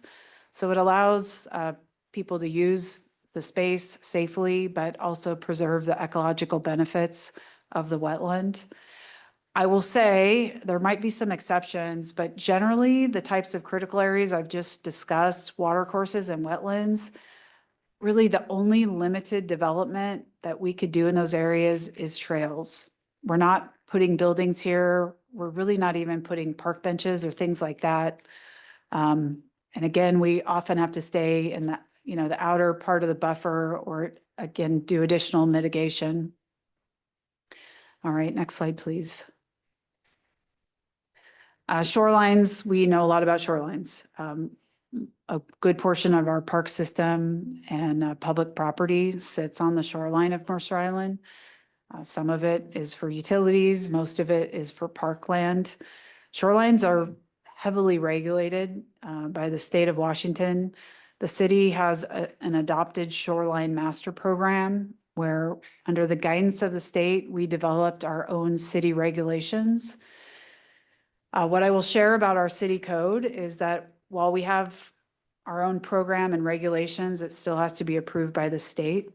As state regulations regarding shorelines are changing and evolving, we have to change our code as well. There's allowances for things like docks that permit the Luther Burbank docks to be in place, but those regulations have also been updated recently. Our big heavy concrete docks are no longer permissible. We have to do things to make sure there's light penetration in the water. Again, I will say in the last 10 years, critical areas codes are evolving rapidly based on best science and research. So much of what we're doing, and in fact, Luther is another good example because we have areas of the shoreline that are already impacted with docks and we have others that are protected for habitat. And again, there's habitat scores on shorelines and things like that that would permit if, let me say it differently, if I wanted to take Luther Burbank and make it all a sandy beach, I would be prohibited from doing that based on our own shoreline master plan and state regulations. What's there now is probably the most development we will ever have on the shoreline of Luther. All right. Next slide. So this takes me back to, first of all, just the broad questions you've asked about critical areas, because we've shared some maps to give you an idea based on our GIS system where the critical areas lie in parks.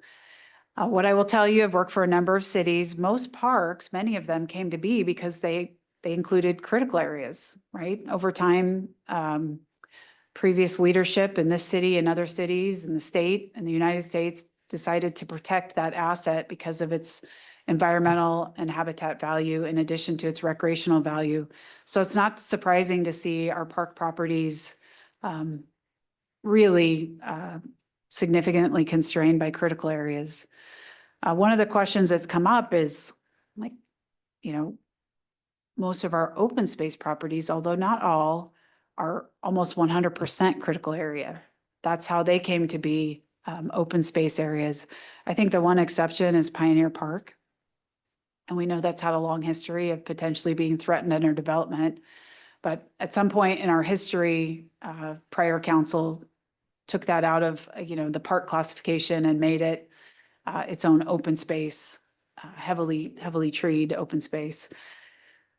So, what about split zoning, and would it make sense? I think the question has been asked to take the areas of, where we have critical areas in parks and actually put them in to the open space zone. Practically speaking, not all of our critical areas lie in a way that we could even achieve that. They crisscross the park's properties. Luther Burbank is a good example. The wetlands run right up the middle. So there's a practicality of that. There's some other challenges with split zoning that we went over in our staff report. We're not recommending it, and I can get into the reasons why in a moment if you'd like. But what I also want to share with the Parks Commission is you kind of have two paths here. If you feel strongly that the parks properties should be evaluated to be, let's call it subdivided, and then part of the property placed in an open space zone and part in the park zone, that is not something that can be achieved right now. If you feel strongly that evaluation should happen before the park zone is implemented, then what you would need to do is pause your process and make that recommendation to the council. The council will then decide whether or not they wanted to do the evaluation, the critical area studies. We'd have to go out into the field, and it would be very costly. I want to be honest with you. It's doable, but it's costly. Otherwise, what you would do is you would move forward with your park zone and make the recommendation to have the council evaluate the potential, zoning reconsideration. I'm really not a fan of the term split zoning, even though I've been using it as a next step. So there's no path right now to do the park zone and subdivide properties, right? They are two separate actions. I just wanted to make sure that was clear. When we set a zoning boundary right now, especially when we're rezoning properties, it has to follow some geographic marker. We don't have that in our GIS system, right? So where you can see like Island Crest Park, it's probably the one exception where we have open space areas kind of sitting on one side of the park. But to set a zoning line to draw it, we would actually have to go out and do some study and likely subdivide the property. I don't have as much experience with split zoning because I don't work on the regulatory side of the city. But Kim Pratt is here. She can talk a little bit about it. And Allison Van Gorp is also here. But again, I wanted to make sure you understand the nuance of if this is something you feel strongly about, it's a separate action from the park zone, and it can be chicken or egg. Just depending on where you want to go. So I'll have you stop screen sharing. I think that was the last critical area slide. Commissioner Cohn. Well, I appreciate that. I appreciate those comments. I understand the problem with the patchwork of property types, you know, you use Luther Burbank. I understand that. And thanks for mentioning what the problem, you know, some of the practical problems. I would still favor doing that work for Island Crest Park. And only Island Crest Park, because it's different from the other ones. You know, you mentioned that yourself. Half of it is forested trail area. And if it requires spending some money to be a little more specific on, you know, I don't know how you do these things, but you know, everything from the, you know, from the west side of the parking lot, you know, or whatever it is, do it topographically. I don't know how you do these things. But so my thought now is kind of a compromise, that it isn't chicken or egg, that it's something, you know, an omelet or in between, something that is less comprehensive, less time consuming. But because I think that half of Island Crest Park ought to have the same protections as open space, because that's what it is. And it's a really nice one that a lot of people use for that purpose. And the map shows, and I think that the answers said it, that a significant portion of Island Crest Park is not critical area involved. And even the ones that are within critical areas, as with other critical area properties, there are exemptions that may apply. There's averaging that may apply. There are studies that you have to do, but not necessarily prohibitions. I understand we've all looked, you know, we're all familiar with environmental impact statements and whether they mandate things or are just required in order to take issues into account. So buffers and setbacks, okay, I get that, but but those aren't prohibitions. So if that's the case, any activity that could be done in the park zone, whether it's sport courts, larger signs, wider trails, public art, parking, playgrounds, concessions, that could be put in. And I know that you'll say, well, nobody's intending to do that, but those could be done in that western part of Island Crest Park, where they could not be done in any other of the properties that are very similarly situated. And I think I understand the difficulty of subdividing property, and I know it requires council approval, and maybe it requires, I don't know if it requires amending that split zone ordinance that you talked about or not, but it can be done. I mean, I gathered that from this. It may not be staff's recommendation. It may not be best practice, but this is like, you know, you talked, city manager, you talked about the uniqueness of Aubrey Davis Park compared to others because of, well, I won't try to repeat what you said, but for all the things that you said, I think Island Crest Park has a different kind of uniqueness, but it has a uniqueness, and we can mitigate the cost and hassle part of it by trying this, call it a pilot. I don't know, whatever you want, you know, but so that's the way I feel about this now. I can, in my own mind, subject to other comments here, I think I could probably swallow leaving the fight of all the other parks for a later date, if at all. Because I look at Groveland. Groveland's all in critical areas, right? Clark, almost all in critical areas. The ones that aren't are Homestead, right? But that's a different kind of, you know, forested trail area. So that's my view right now, is to focus on Island Crest Park and see what we can do to protect it for the future. So what we would need to have the commission do, and you don't have to do it tonight, if the majority supports the position of Commissioner Cohen, you would need to include in your handoff memo to the Planning Commission and to the council a recommendation to undertake a study of Island Crest Park and to reconsider a portion of it to be rezoned as open space. But again, what I want to make sure is that the park zone will likely be adopted. Island Crest Park will become part of the park zone, and that would be a second phase.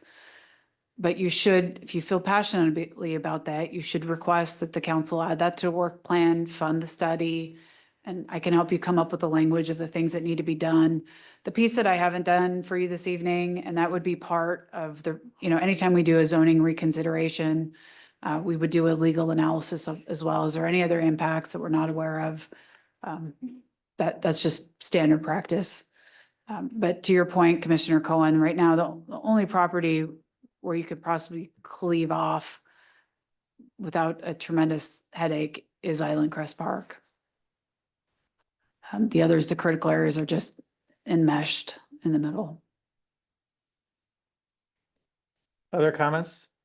Commissioner Westbrook? I'm just thinking about your prior comment that any form of protection is relative because future councils can change zoning regulations, laws, whatever circumstances seem to dictate at that particular time. So I'm wondering if an interim solution to the dilemma of Island Crest Park would be to accelerate completion of a master plan for Island Crest Park that would specify in detail appropriate uses for the park in its entirety, but specifically focusing on the open space area to clarify the intent as far any future intent, or at least futures through the life of the plan, as far as development uses, things like that. I realize that a plan doesn't have the same force of a zoning ordinance, but it has, I'm a big believer in plans too, as far as their importance in guiding management decisions in the future and creating a solid basis for discussion. I just throw that out as an idea or a thought. I'm a big believer in having master plans in place for all parks. They do come with a pretty considerable commitment of time and resources. So we've just kind of slowly taken bites at the apple here on Mercer Island. But that could certainly be part of your recommendation to do that master planning process. And then the council would evaluate, when that could happen. I do feel that master plans, they are not effective unless they have a lot of teeth. And so we really honor that vision. Okay, Commissioner Hay. I just have a quick question about that. It was noted in our packet, the fact that critical areas are not static. They change over time. And so if we made this decision to separate out some of these parcels into what we're calling a split parcel, would it have to go through would we undergo some kind of regular review of these areas? Would it only come up if development were going to take place and we need to, look at the boundaries? What does that look like long term? I would probably break apart the two topics. So critical areas are moving and shifting all the time. Think about, we have a 100-year flood, our water courses shift. It just happens. If we were to do something different with Island Crest Park in the future, designate separate an area for open space, the moving of the critical areas wouldn't change the zoning boundaries. Those become relatively fixed. But keep in mind, as whether we're building a trail in an open space area or we're putting new synthetic turf down, we're redoing the critical area studies almost universally anytime before we do any development in a park property. When we go out to do a trail project in Pioneer Park, we're reevaluating the critical areas. So I'm not sure I'm even answering your question. The moving of critical areas, every time we do a project, we have to update our critical area study or within some time frame. But the zoning wouldn't change because the stream shifted 10 feet. if that makes sense. Yeah, definitely. So it sounds like the way we zone it doesn't have any impact on any type of reporting or basically very little impact Yeah. going forward. Okay. Yeah. Now, keep in mind also, we haven't gotten there yet, but you are developing a new park zone that is going to have development regulations that right now as drafted are pretty restrictive. So think about, I know Commissioner Cohen's been, used an example of like putting a playground in Island Crest Park where we have trees and trails right now, or, you know, a new tennis court. Well, there's other things. That's the reason we're here tonight. And we've been working on this is what other regulations do we need in place to regulate that? Doesn't mean we don't want tennis courts, but we don't want to take down trees to build 100 tennis courts, right? So don't forget you have other tools and other sections of that zoning code. We haven't even gotten there yet, that, you know, the impervious surface restrictions are really key, I think, in managing some of what, you know, your goals are here. So to kind of move this forward a little bit, I think that, you know, the first thought was, well, we would look at kind of, I'll call it split zoning on a number of parcels. And I think the discussion has kind of now kind of come down to, well, maybe Island Park is probably the clearest example of one that could move forward. And I think I'd like to kind of defer that one, but does everybody feel comfortable saying all the other critical areas, if you will, we'll just go with the park zone and we'll kind of hold out on Island Crest Park till next time we'll have a full contingent, and if we have any other questions on that one. Because I think my kind of guiding light on this is to the city manager's thought that I want to keep this ball rolling as best as possible. And if it's going to be, well, there's one property, we need to do some additional study on it. However, the most appropriate way, that's fine. But I think we want to have a clear direction that it's kind of just this one off and not a number of them. So. Peter, Yeah. just a comment. I'm not crazy about things proceeding apace and Island Crest Park, part of it not being put into open space at this point, just because of inertia and things like that. We can put whatever we decide we want to put in the recommendations.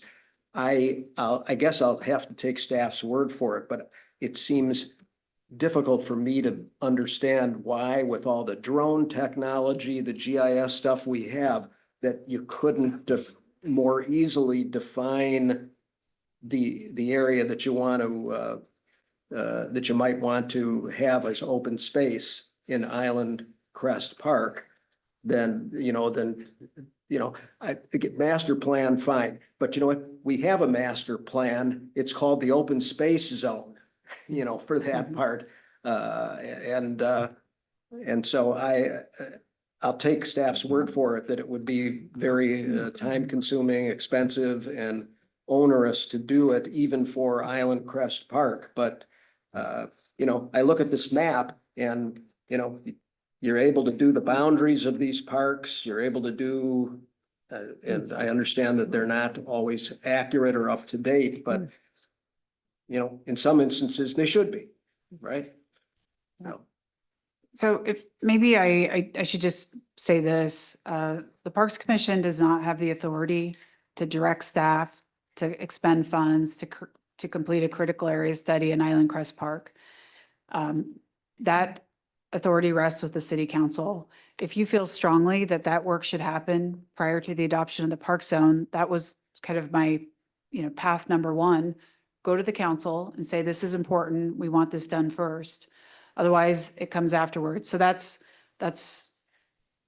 you know, it's additional staff work, it's time. I'm also charged from the council with delivering a park zone recommendation, and they wanted to see it happen in the first 2 quarters of this year.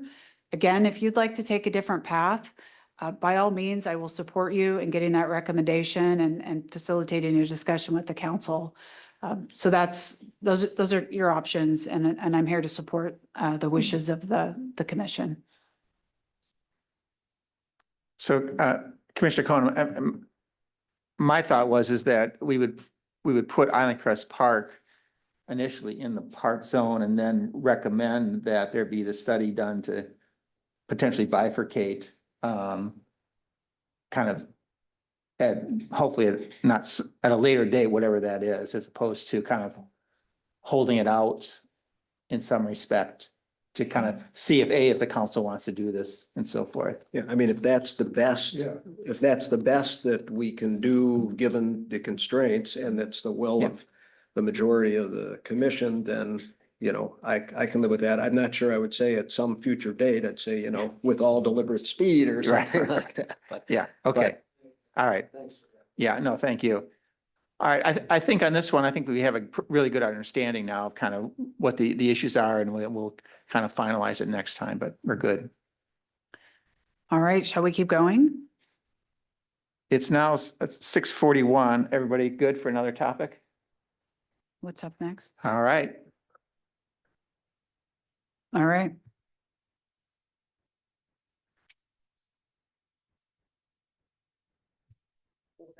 Oh. Question that I was gonna ask staff, and maybe it's a city manager question.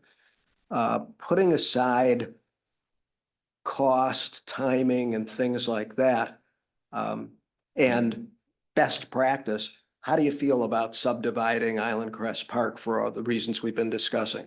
Over, not tomorrow, but over the course of time, once we get the information needed. And I think it works. I think it works, right? If you look at Mercerdale Park, for example, we have Mercerdale Park, we have Mercerdale Open Space. So we have examples in our park system of, we're gonna have two different zones right next to each other. I haven't done the full look at Island Crest Park. You know, this is where I phone an attorney and say, can you look at this property? If we subdivide it and have two different zones, what are the impacts? It is the one example, at least based on everything I can see, where there's a clear split. okay, I didn't mean to put you on the spot. No, but no, I'm no, just kinda it- Curious if you would say, no, there's, you know, Yeah. like, this is one.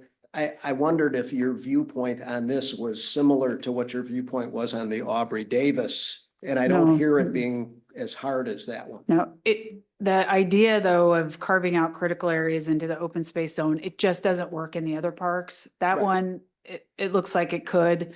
I only am playing regulatory staff tonight. I do need to ask my team if there's anything that I'm not thinking of. I also, I'm not familiar with any utilities that are in those areas either. So, you know, we can take a look at it.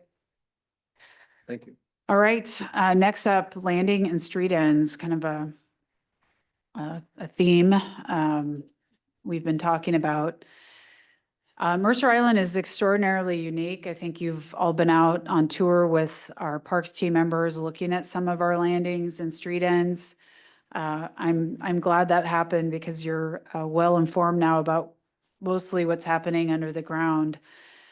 Those landing and street ends are officially an open right-of-way, meaning they are literally the end of a street that terminates at the lake. Underneath, they include a whole heck of a lot of utility infrastructure. You know, our sewer system is quite unique. We have a sewer lake line and we have utilities that connect into that lake line. Again, I give a lot of credit to the previous leaders of the city who said, you know, where possible, let's open these up and provide surface access to the water. And so many of you worked with me on the pros plan. The street ends and landings have a classification in our pros plan as parks. And that allows us to do things like, you know, add an ADA parking spot, add a picnic table for them to be considered for park capital investments. But their primary use is utility infrastructure and right of way. Here again, you'll hear the same thing and maybe even more passionately for me about concerns regarding rezoning. Actually, zoning right away is not actually a zone. Placing these into the park zone, we do feel strongly that it would really create significant conflicts. In this case, different from Aubrey Davis Park, we own the property. These are city-owned assets, and we are stewarding them primarily for utility use. Some of the things that I think about, that picture, lower right generator placement. That generator was firing and keeping your utility system running during that recent power outage. We put the generator in, we poured the concrete pad under current regulations. If we have this property placed in the park zone, it would create some real headaches for us to do that type of work.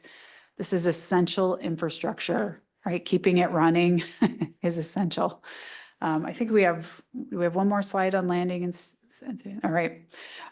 So I didn't want to get into this in the staff report, but I want to share this with all of you. In the city of Mercer Island, our rights of way are not zoned as rights of way. They're this anomaly where they take on the zoning of the adjacent property. We have on our work plan to fix that eventually and make them all right away. The street ends would fall into that category, officially zoned as right away. So this is a complexity. I'm not sure it really helps to get into, but there is a future treatment here that would, again, take all of our streets, all of the properties like this that have a utility or transportation function, correctly zone them as right of way, and then they would be stewarded in that fashion. Again, nothing prevents us from continuing to use these properties as for a secondary parks and recreation purpose.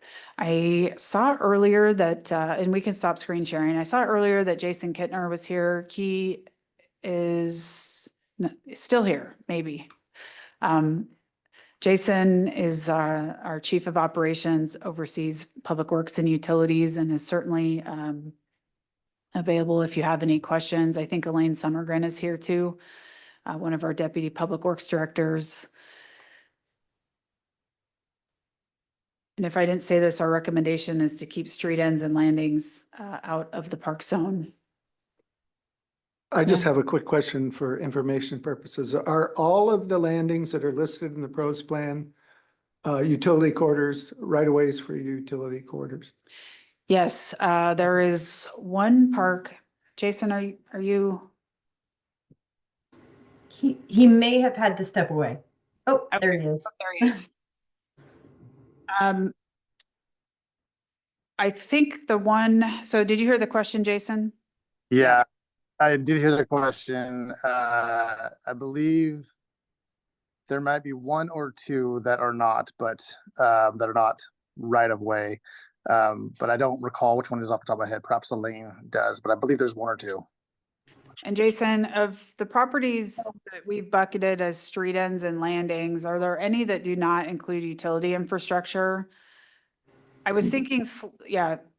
No, I mean, so not all of them include sewer infrastructure, but they likely include another utility, which is stormwater. And again, so the picture you showed was the emergency generator, but on the stormwater side, like I'll use Calkins Landing as an example. Elaine led that project, but that also includes infrastructure where there's vaults and things like that that are underground. You often don't see it because the green space above it, but underground there's hard structures that are tied to the utilities. So not every street end has a sewer purpose. Many of them do. Many of them have multiple purposes: stormwater, sewer, and water. And some of them are just like stormwater or sewer. And one question, thinking about my neighborhood has quite a few of these types of properties. Even Slater Park, that's one that doesn't squarely fit, but it includes stormwater infrastructure as well. Am I not mistaken? Correct. It includes stormwater. I believe Slater may actually have some other sewer utilities that run through that area. It may not be sewer utilities. It could be tied to the King County system, the King County connection to the Lakeline. But so usually, and there's also other parks along, in particular Southeast 60th, where there may be some underground lines or transmission lines that go under the lake tied to PSE as well, or telecommunications. Thanks. That was a really long answer to your question. Commissioner Cohen. I don't feel as passionately about this one as I do about the last one, but I do note in the answer to comment 22 in the matrix that staff said that these properties could possibly be evaluated for inclusion in the park zone as long as full exemptions for utilities were granted without any limitations on development or operations. So what, from staff's point of view, if that's the direction that the commission and ultimately the council wanted to take, what's the matter with that? Yep. Other than the vaunted primary use doctrine. Yeah. That's when we do legal briefs, we always fall back on those, not that specific one, on these time honored adages when we don't have something practical. Yeah. And Kim has her hand up, so I'll ask her to take it from my introductory comment here. I do try to stay away from zoning by exemption, right? You put something in a zone and then you fully exempt it. That also doesn't necessarily help us do our work as a regulatory body. It's sort of counterintuitive, but I understand the question. Kim, you have thoughts on that? Yeah, if all of these are, or almost all of these are right of way, then they were dedicated or conveyed to the city as right of way. And we would have to go through and look at each of those deeds or dedications and see if even really park is allowed as a primary use on these. And it probably isn't. I mean, it's usually right of way and utility uses. So that could really throw a wrench into calling all of these parks. I think the park use is secondary. The city has made an amazing use of these areas, but it is the secondary use for right away. Actually, you bring up a good point. We didn't wade into that in the staff report at all. There are nuances regarding how the right-of-way property came to be part of the city. So that's a really good point. Other questions or comments? I guess I would kind of echo a little bit of what Don suggested. I'm not as kind of passionate about this one because I think that the kind of primary use is fairly limited in scope, and it doesn't really going to affect the park in the sense of, it'll have to be there, but I'm just not as concerned about that. So I think I'm okay with staff's recommendation to leave it in the right of way or / utility zone or use, but still obviously manage it as much as possible as a park. Commissioner Westbury? I agree with you on that particular approach. It just, from a practical standpoint, it makes sense, and the park values are additive. I mean, we're not giving anything up. We've been able to take advantage of those sites and add values to our park system, but the reality is they're subject to a higher priority use. Yeah, I feel similarly, and I just have a question. So those areas would remain zoned as residential for now? Yeah, I'm not even sure. I might need Jason to help here. They're considered right away, an open right away, and they technically take on the zone of the adjacent property. So if it's a R 8.4 next door, that's how it's regulated. But there are provisions in our code that allow us to steward it as right away. It's a little complicated. Jason, save me from making a fool of myself trying to explain how this all works out. Or Allison is here too. I could- Actually, yeah, I mean, Allison, I think you hit the nail on the head. Allison can probably speak to it better than I can, but I think you did a great job of explaining it.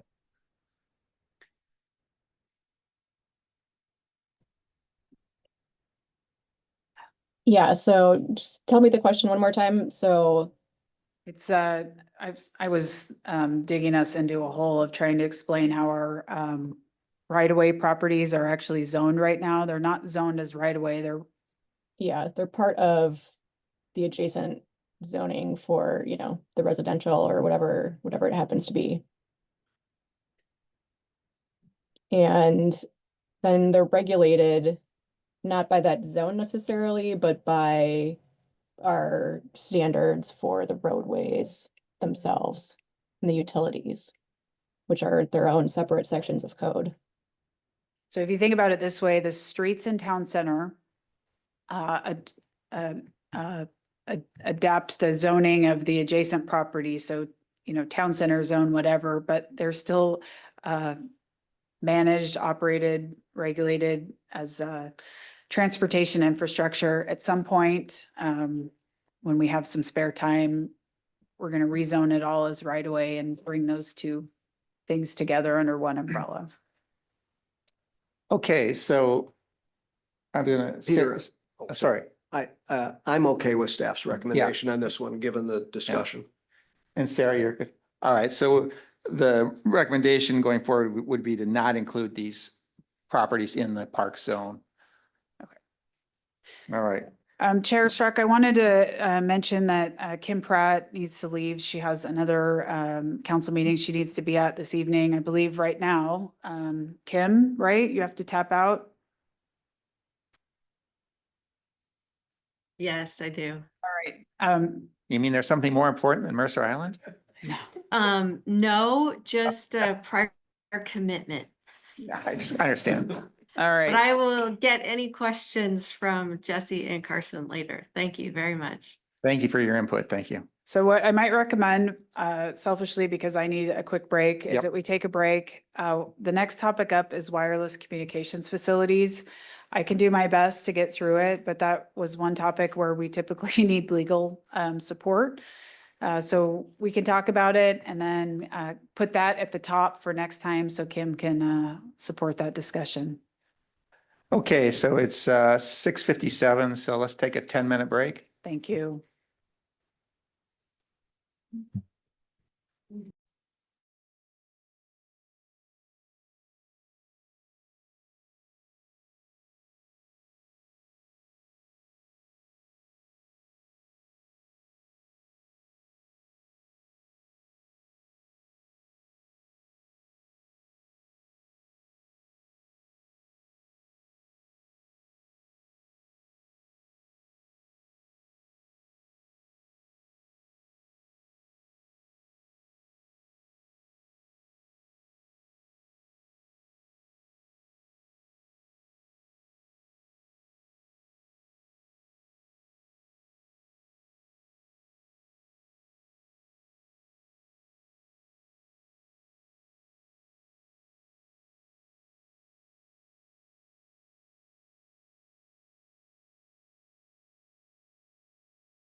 Okay, it's 7:08. We're going to come back into session, and we have wireless communication facilities is our next discussion item. All right, welcome back. I will tee this one up and do my best to answer your questions. And then if need be, we'll put this one at the top for the next meeting when Kim is back. When we talk about wireless communications facilities, again, we're talking about all the infrastructure involved in transmitting and receiving data for wireless services, which is both the antennas and the poles. And the picture there is Island Crest Park, where we have a major piece of infrastructure. As we've discussed quite a bit during the open space zone, they're heavily regulated. Wireless infrastructure is heavily federally regulated. In fact, over the last, at least 10 years, probably even more than that, the federal government has taken a lot of power away from cities and told us what we can and cannot do. We do have code sections that address the siting of wireless facilities, including those that are referenced on the screen. Next slide, please. As I just mentioned, we are subject to primarily federal regulations, which limits our ability in many ways. Any changes to how we regulate wireless communications facilities really is a citywide code issue, not necessarily a park zone or an open space zone issue. What we ended up doing in the open space zone is we worked with our legal team to come up with some language that said, the use is allowed per the requirements of these codes. And then in your memo that you transmitted to the Planning Commission and the City Council, you said, hey, we understand at some point that you're going to be doing a look at the code. And we would just strongly advocate that parks be on the lower rung of the priority list for the siting of these facilities. And so that's where we left it. A question came up in the matrix. I think it was Commissioner Hay. If we don't identify these as an allowable use, does it change anything? No, it doesn't. They're still allowed. So I think it's a question. I guess at this point I have a recommendation for consistency with the open space zone. And I do think there's a point about transparency. So what happens then when the council undertakes an update to that code? We would, when we update the wireless communication code, and there are several sections, we would also go back and make any necessary changes to the park zone and the open space zone, since they include references to wireless communications facilities. So that's all I have tonight. I am not an expert on wireless communications. That is something that Madrona Law does for us. So since Kim is not here, I may not be able to answer specific questions, but Allison is here and some of my other team members, and we're happy to do our best on this topic. We can stop screen sharing. Okay, so again, the recommendation is to include it as a permitted use, which is similar to the open space. And I think we've already had a fairly lengthy discussion on this issue back then. So it's just really, as was suggested, being consistent, which I think makes a lot of sense. And there is some transparency as well. Other questions, concerns? Commissioner Hay. Yeah, I mean, my personal preference is to not even put it in there, but knowing that this is going to the Planning Commission and they've already reviewed the open space and approved it with that in there, I'm okay with that. I'm just pulling up the ordinance that was actually approved, because the open space wording of this went to the Planning Commission with a slightly different, I think it went to the Planning Commission with the same wording as we have here, but then there were some adjustments to it, which resulted in not including 19.06.075. It only included 40 and 70. So then I'm looking at what happened when it went to council. Is that what they ultimately decided on? I'm looking at this is a little bit too small on my phone, but I'm looking at the ordinance that was ultimately adopted by council. And I don't have Are you the able to see versions that? in front of me. There were a couple of minor changes as it went through the process. Why don't I put that on the list to come back to you? And even since then, when Kim reviewed, there was another change in between. So why don't we put in our next staff report the history of the versions as they Kind of a red changed? line, if you will. Yeah, and then also update, not update, follow up with you on the current language that we've proposed. Yeah, yeah, because again, I would prefer to just not put it in there, but if people are feeling really strongly that we should put it in there,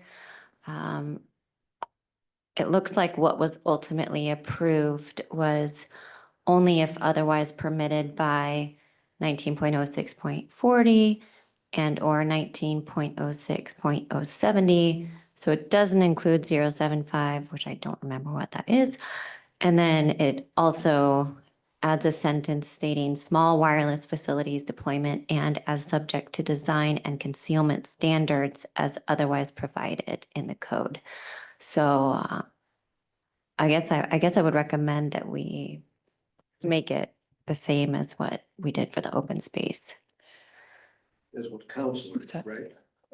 Sure. Yes, right. That's the amendment that was proposed at the planning commission and which the council ultimately approved. Yeah, I agree. I think it would be really odd not to have it in the park zone since it is in the open Right. space zone. It should be the other way around. Yeah. But the language should be identical. Chair, if I may, Yeah. I believe what Commissioner Hay is referring to is the absence of that last code section, the design and concealment standards. I think that was an oversight for the open space zone. It wasn't referred to specifically in that section, so we were advised to include that, and that's why it's in this version. Okay. All right, so I think then we're okay with the recommendation. We will still, I think it's important Yeah, though I agree. to track through the changes. So let us put that in the staff report and make sure that you have that complete information.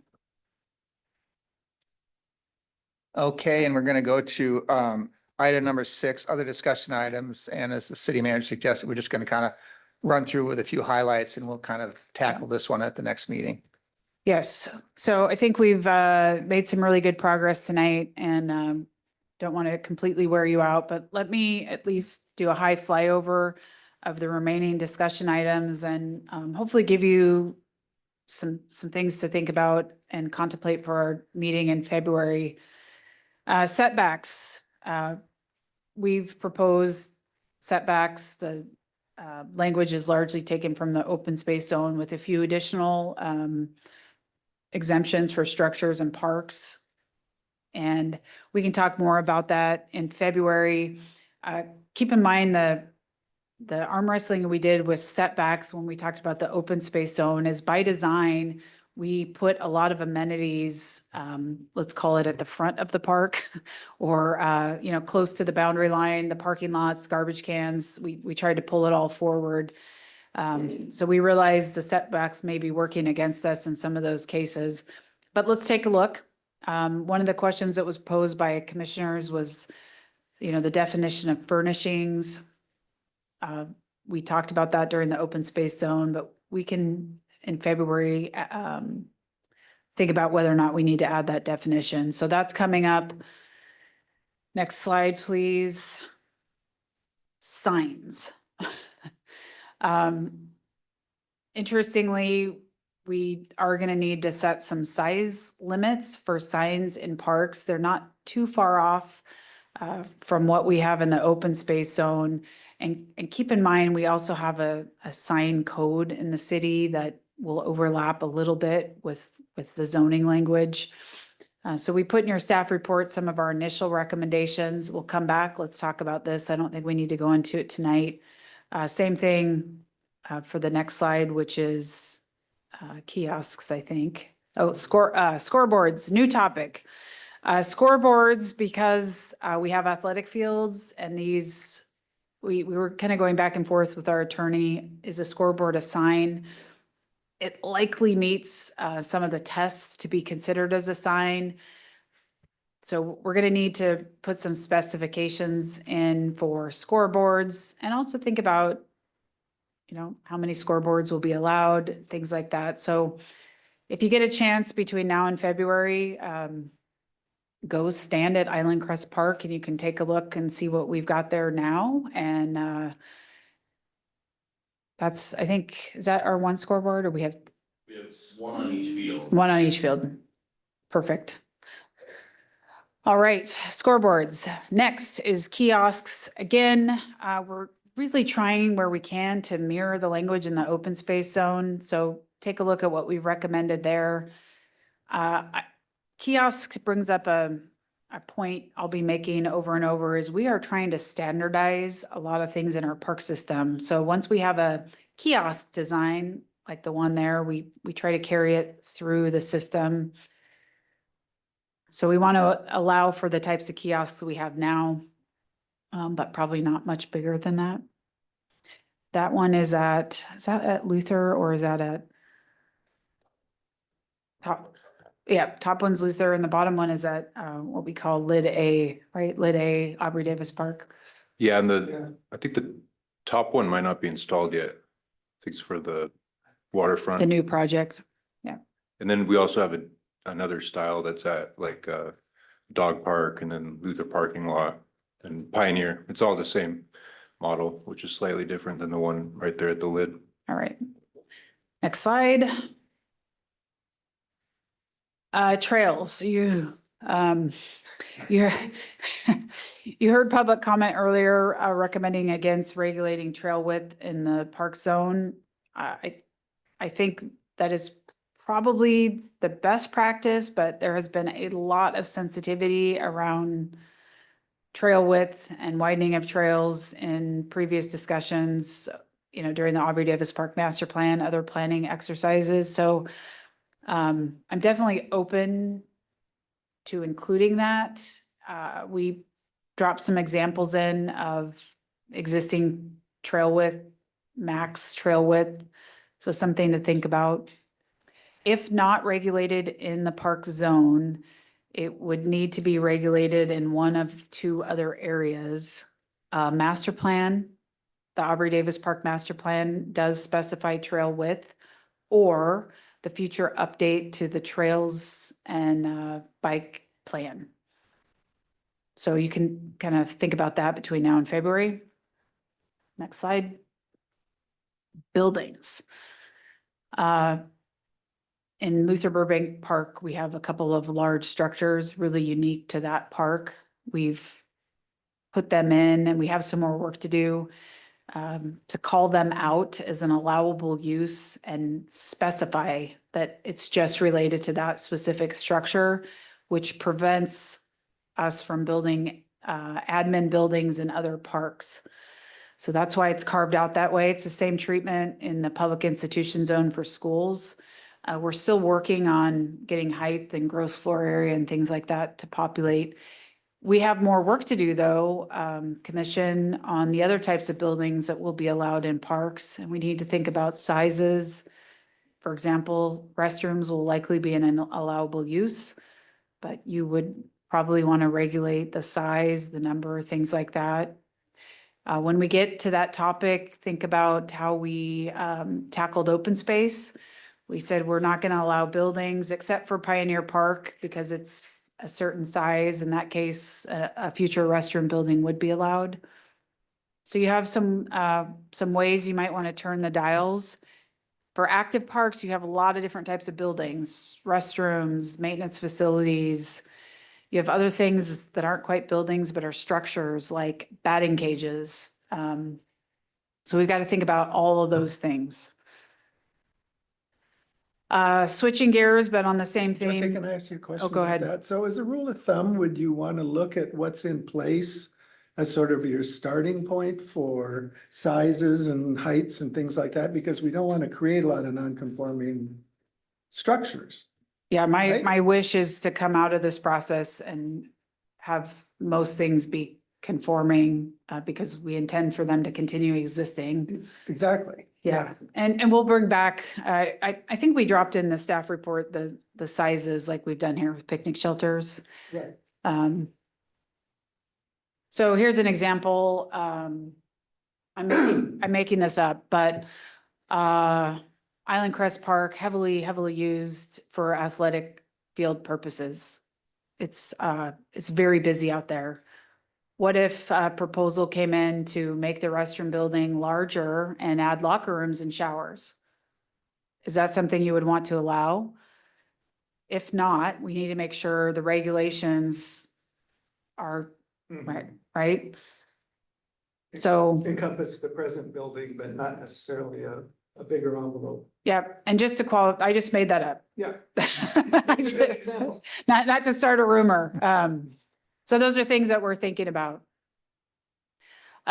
Picnic shelters, not quite a building, but a structure with a roof, impervious surface. We only have 2 in the system. Optimally, we would have more. They're high demand, and given our, particularly wet winters, they would certainly be well used. They were high priority in the pros plan.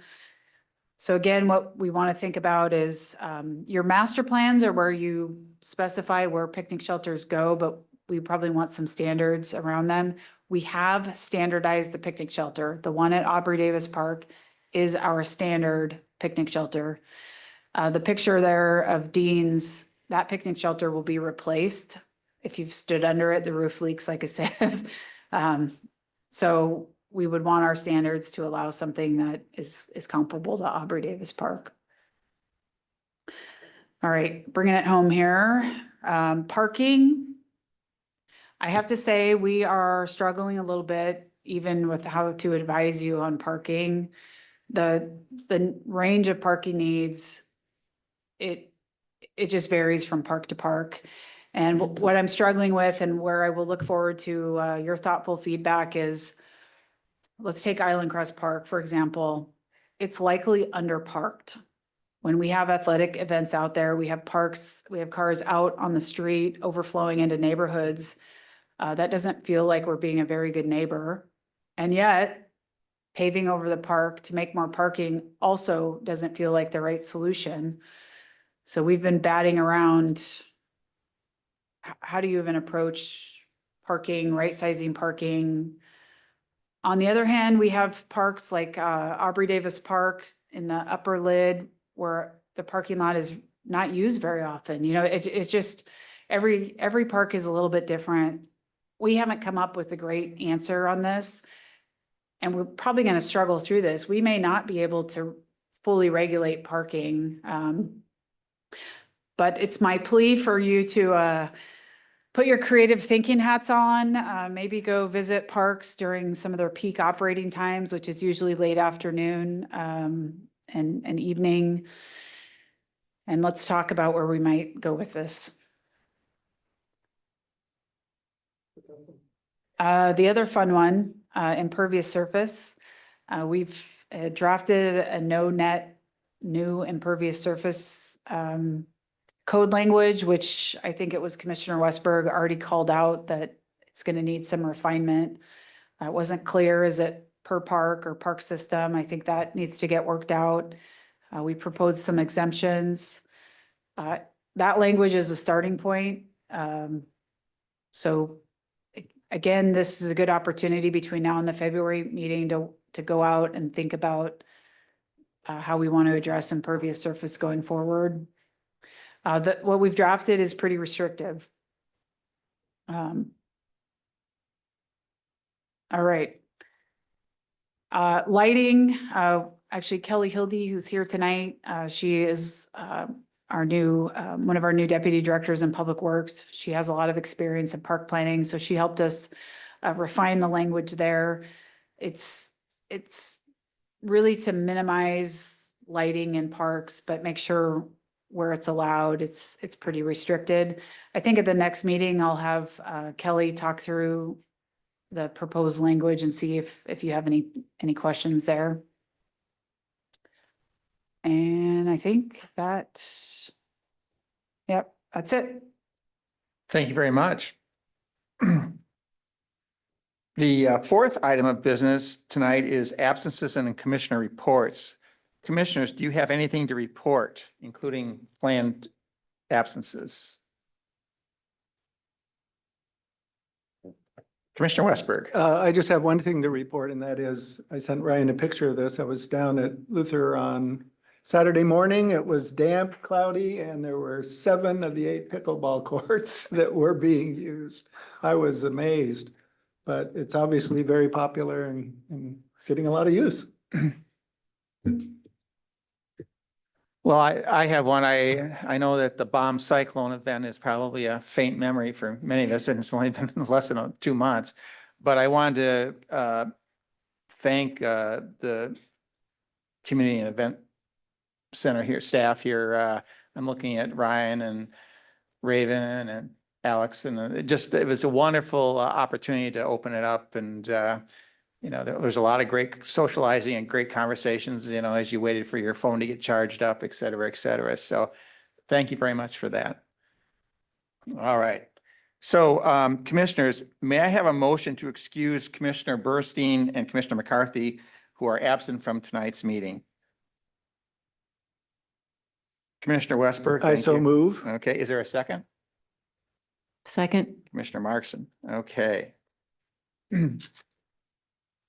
So with a motion by Commissioner Westberg and a second by Commissioner Markson, any additional comments? Seeing none. Commissioners, turn on your microphones, and will the staff please conduct a roll call regarding the absences? Thank you, Chair. Commissioner Westberg, Aye. Commissioner Markson, Aye. Chair Struck, Aye. Commissioner Cohen, Aye. Commissioner Hay. Aye. Thank you, Chair. Thank you. So our next Parks and Recreation Committee meeting is a regular meeting on February 6th, 2025, starting at 5 p.m. The time is now 7:30 p.m. and the meeting is adjourned. However, as a reminder to commissioners, please stay seated until the city staff has terminated the Zoom broadcast. Good evening, and thank you for joining us this evening.